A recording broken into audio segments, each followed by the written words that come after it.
Hello, solid Galasto, maayong adlaw sa tanan. Okay, so good morning.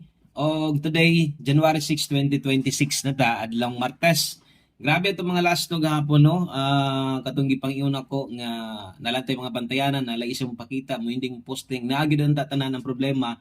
Kay namalik po ang last to no. So try na tog bawi karon. So maintag mo daog ta. I-share ni palihog nga video kay dali ra man ni mahuman. O palihog na lang sad kog like sa atong video, palihog kog share. Salamat kayo. Nya kung mahilig kag pareha sa ani, i-subscribe ni or follow, no?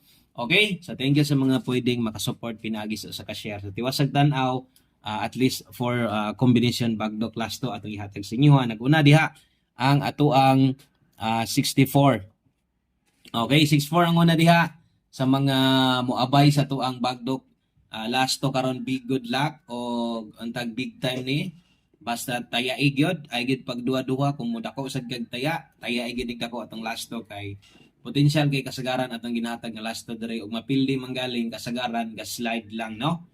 Okay, so dili lagyo. So karon ampo na sad mo nga naay puti nga lagom. Kuyawan ang pagputi ang lagom no. 4 man gud na mo ending or mamosting basa nay lagom nga puti or puti tan-aw ninyo 4 na kasagaran maliban lagsinaw kay pagaputi kana lami kay na kay uno gyud na.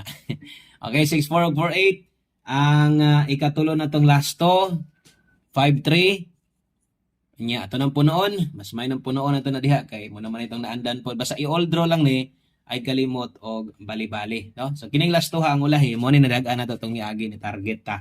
So pwede nang mobalik karon ang 80. 80 4864 ug 53 target rumble kana lang. Daghang kayong salamat, maayong adlaw sa tanan, big good luck, God bless.